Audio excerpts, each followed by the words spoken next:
Hello again. It's the Welsh Lady whispering to you. Today I'm going to read another chapter of a book that I started a long time ago, and I've only realised as I was looking back on some of my old videos that it was when I started and did one chapter. This is the book in question, Narrowboat by L T C Rolt, and as you may remember, or you may not because it was so long ago, this is the original narrowboater on the British waterways, who was on the waterways purely to live and rather than working on the waterways. And I just did one chapter. It's a lovely, gentle book and describes in gorgeous detail what life would have been like on the waterways in Britain in the 1940s. And the narrowboat is called Cressy, and we're going to carry on today with chapter 2, and I will link, I'm going to create a playlist of this book so that each time I read a chapter you'll be able to find them all on one playlist. And I do apologise, I think my dog Teddy is whispering by my feet. I would move her, but then she's just gonna bark, so hopefully the snoring is gonna add to the relaxing sound of the story being whispered to you. So let's pick up chapter 2. And I think my eyesight has got worse in the last however many months it's been. I'm going to put my reading glasses on. So here we go, chapter 2. To Banbury Cross. It was a sunny, boisterous day, and my road lay over the northern Cotswolds. Most motorists chose the tarmac highway, which scorns the villages and cuts straight across the bare uplands through Stow-on-the-Wold and Chipping Norton.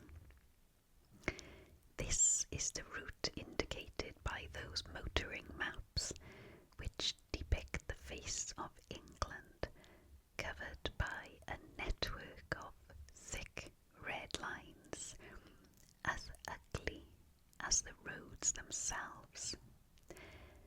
They are a useful diagram of roads to be avoided, but that is all. My guide has always been the inch to the mile Ordnance Survey map, which is a mine of information about the country, and the unfailing philosopher and friend of the true traveller.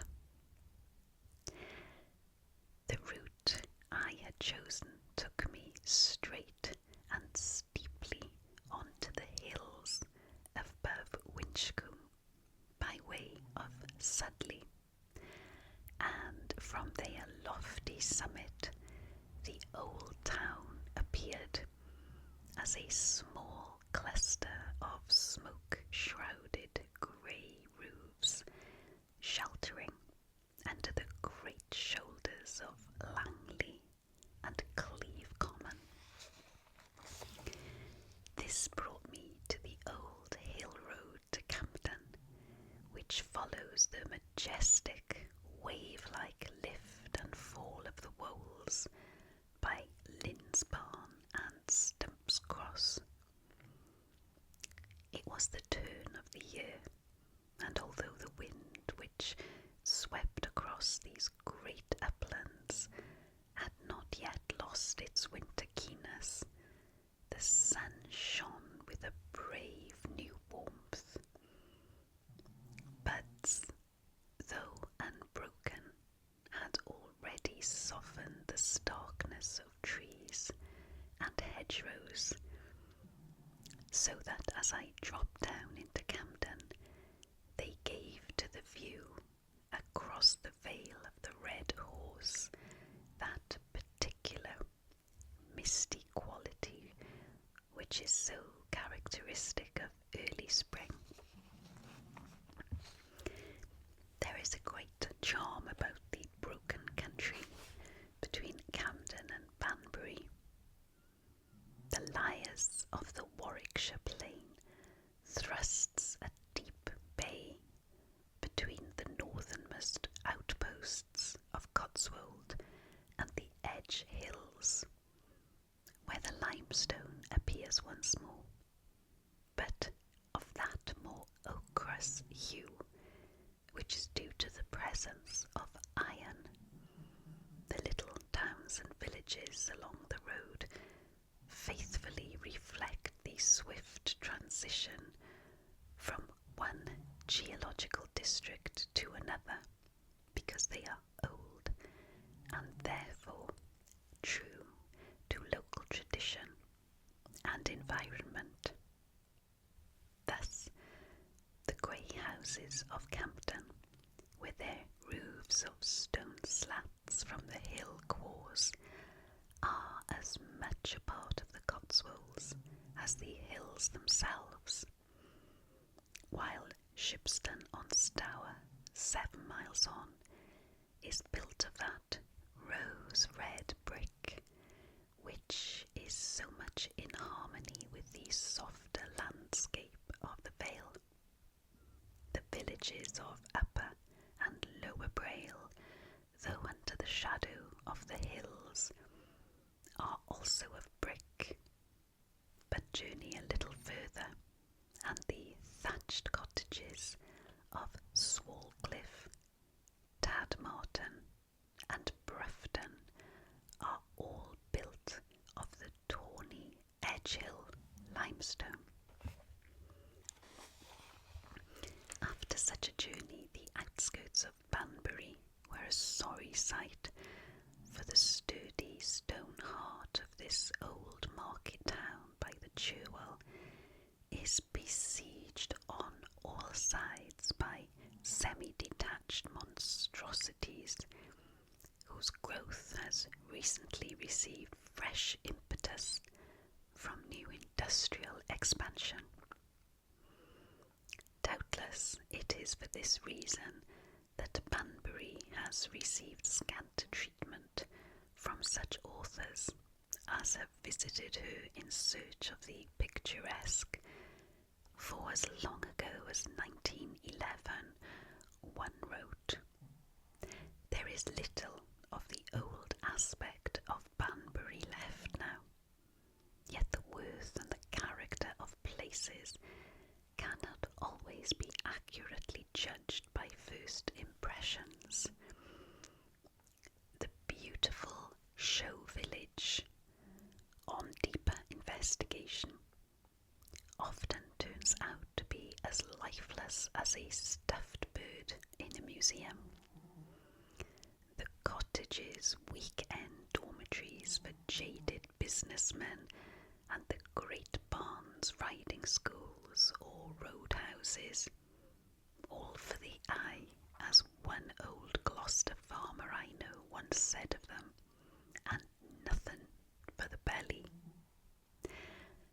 On the other hand, towns and villages which have a more workaday appearance often conceal, beneath an exterior that may seem positively drab, a character and charm which are no less than the old vigorous life of the place. This was what I discovered in Banbury during my 3-month stay. Had I only stayed as many weeks, I might have missed it. The Oxford Canal is typically secretive in its passage through the town, and although there is a large wharf which handles a substantial trade in coal, a stranger would have difficulty in finding any trace of it.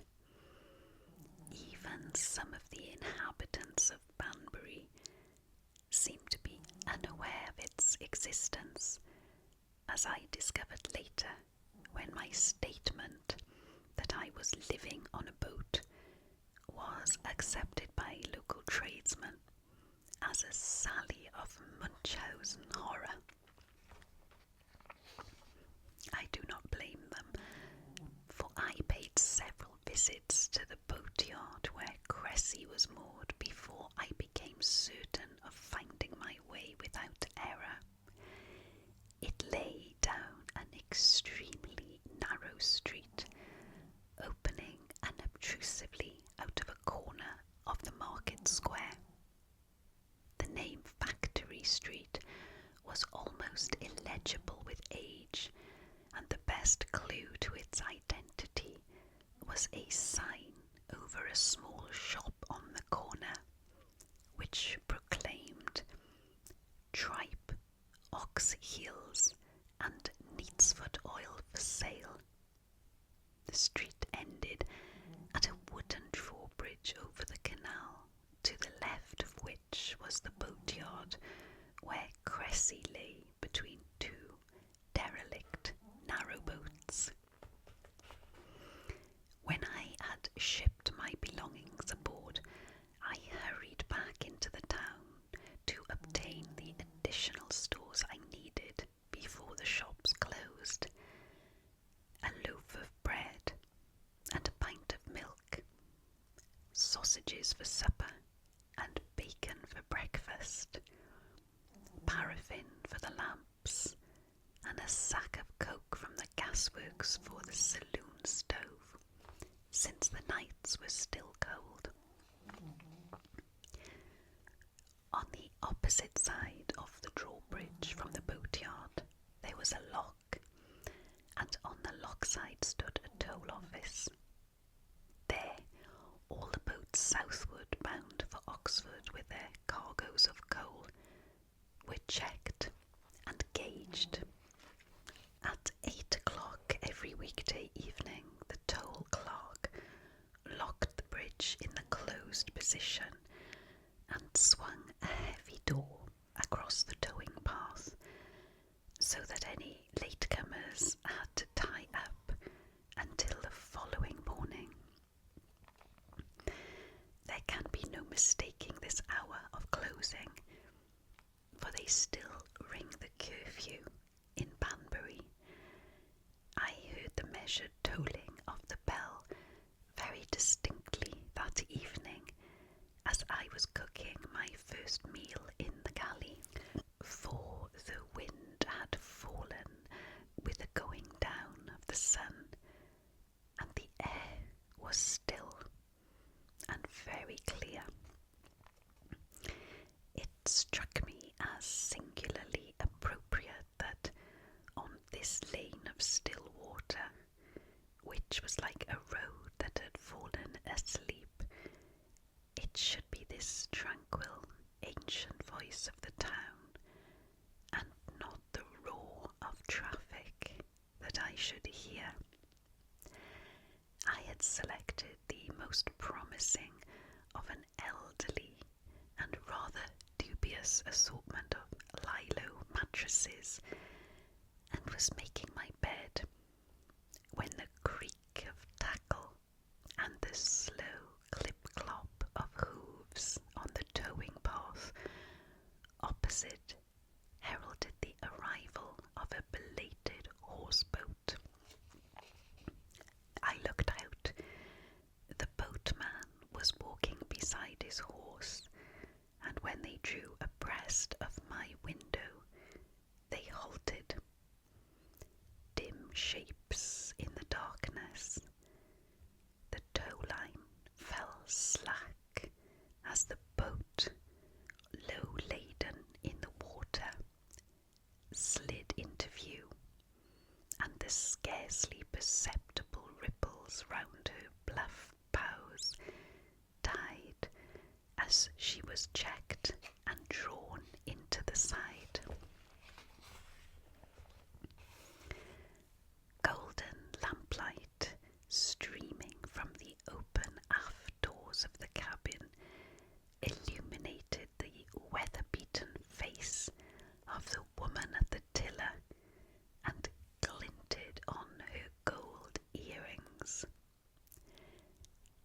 these were my unknown neighbours on my first night afloat.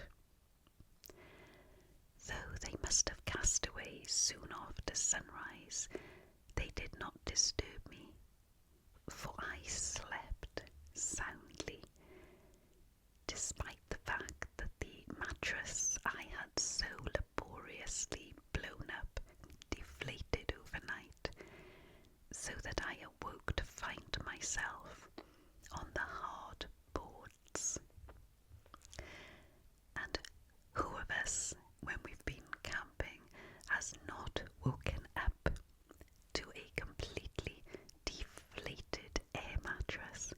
I feel his pain, but I suspect he loved that first night on his narrowboat even so. So I'm going to leave it there for today. I really do like this book. It is so ASMR, the description of the sounds, like the clip-clop of the horse hooves and the descriptions of England in the 1940s is so soothing. Well, at least I think so, and I hope you enjoyed this chapter too. Let me know in the comments if you want me to carry on to another chapter of this, and if so, I promise it won't be as long until the next chapter. I'll see you on the next video.